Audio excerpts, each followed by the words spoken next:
Have you ever been put in a situation where you've been invited to an event or asked to do something or asked to go out to dinner and you know you probably should have said no or you just couldn't say no? Well, I'm here to tell you, it's okay to say no.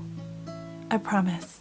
And all the things I didn't say, there's wrecking balls inside my brain. Hi guys, it's Mish from mishandkim.com, where we try to raise TBI awareness one post at a time. Our channel covers a couple of different topics, from life strategies to life experiences to even product reviews that help us get through life for one and help us get through life with traumatic brain injury. If you are interested and brand new to this channel, don't forget to hit that subscribe button. It looks kind of like this. It will make sure that you get and stay up to date with any new posts that we have on this channel. So why should we be considering saying no in certain situations? Not to sound cheesy and not to sound repetitive, I'm sure you hear this all the time, life is too short. We actually learned the hard way, if you cannot already tell from what our channel is focused on, which is traumatic brain injury. Kim's accident, his severe traumatic brain injury, taught us a hard lesson that life is too dang short. We want to make sure that for ourselves that we're spending our time purposely. You want to make sure that you're almost in a sense choosing the events that feed your soul, choosing the events that make you happy. Setting boundaries is very important for us. When we're able to set those boundaries, it's easier for us to determine when to say no versus when to say yes. It also helps us manage our overall schedule, where we have to plan all the time. We live fairly structured lives, and you may have heard in past videos that we do have to manage symptoms. And when we're talking about management and managing symptoms, a lot of it is managing time. So time is of the essence. Time is so important to us, and setting those boundaries are very important. Boundaries keep you safe, they keep you warm. You may also need to analyze the situation. Not every situation is the same. Not every situation warrants a no. Not every situation warrants a yes. But if you take a look at how it's making you feel whenever you hear a certain person's name or you get invited to some sort of crazy event with 5,000 people, if you take a look inside and just kind of say, why am I feeling the way that I'm feeling? Why am I really not wanting to go? That's something you should consider. In its simplest form, if it's a situation that doesn't make you feel good, or it doesn't feed your soul, or it's something that's putting negative vibes on you, why are you doing it? Life's too short to put yourself in situations that can more negatively impact you than it would be to say no to somebody. I think oftentimes we worry about things like, what are other people going to think if I say no? Or if I don't show up, how is that going to affect my relationships? Well, I have to say that obviously delivery is key. You don't want to be going to somebody saying, no, I ain't going. You obviously want to, there's tactful ways to say these things. The people that are around you, if they truly care about you, if they truly understand your situation, they should be fine with you saying no. What are these events and situations that we're talking about? There are so many. It could be from a birthday party to a wedding to work situations to you name it, it relates.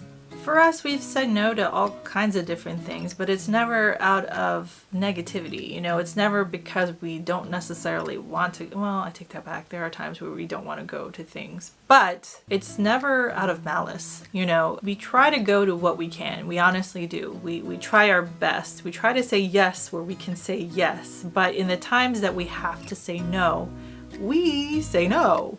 There is really no discrimination to the kind of event that we've had to say no to, whether it be a family event, a friend event, or even work-related events. Example of a family event would be things around the holidays. We try our best to go to everything that we can possibly go to, but sometimes we have to finagle things in such a way that we're able to meet or hit the things that we want to hit or see the people we want to see, but sometimes we have to say no to others in order to do that. Again, living purposefully and spending the time with the people that you love the most.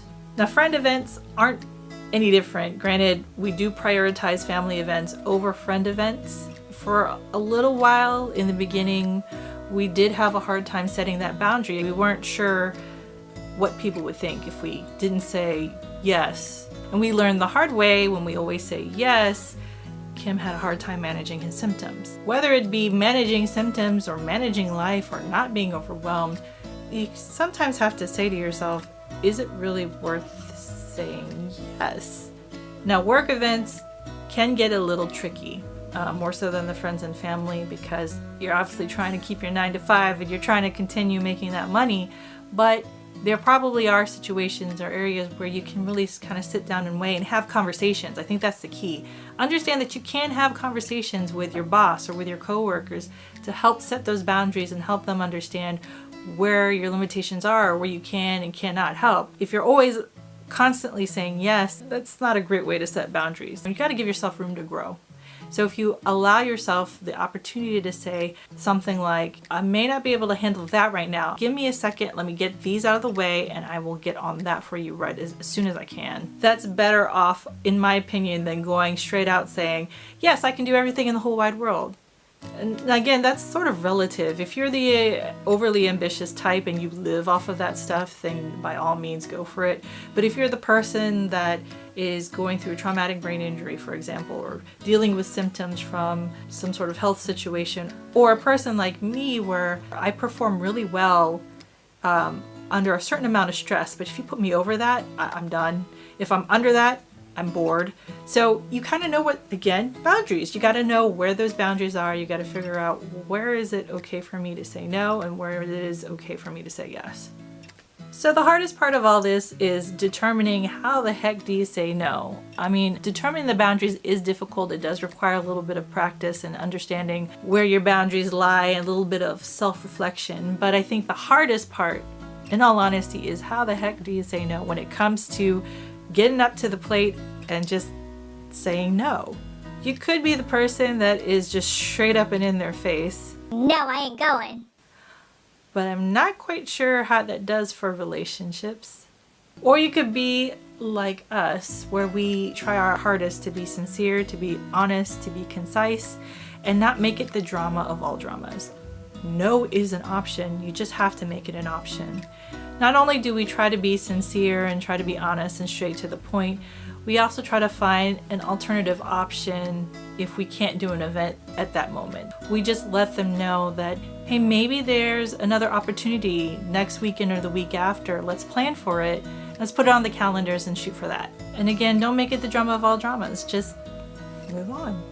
To be real though, even though you are able to set those boundaries and know when it is appropriate for you to say no to situations, and also you figure out the best way to say no, we do know that sometimes it does affect relationships. And I think those times when you do have major events that happen in your life, or even if it's a small event and you just have to say no, you begin to see the true colors of various people in your circle. You begin to understand how people work when you have to kind of go against the grain of the norm, which is not saying yes all the time. An important thing to do is to try and set expectations up front, whether it be your family or your friends or your coworkers or your boss, kind of letting them know. Now, obviously you don't have to give them the great detail of your life, but if you just kind of let them know that something is going on and just say, you know, I want to try and just lay the foundation, set the expectations right now. This is what's kind of going on. I may not be able to attend all the events that I used to be able to attend. Then you're setting the expectations right there. There's no surprises. Big events that happen in our lives can really show who we are as humans, not only for you going through different things, but also the people that are around you. For Kim's situation, it was such a huge event that had happened in our lives. You begin to see how people react in times of chaos in our families and our friends and even our coworkers. And, you know, we've had to make various decisions in different places to really make sure that we were in a safe and positive place. I think you begin to really see who can be there for you and who are unable to be there for you. Take that in consideration when you're determining who is in your inner circle and who you know you can trust to be by your side.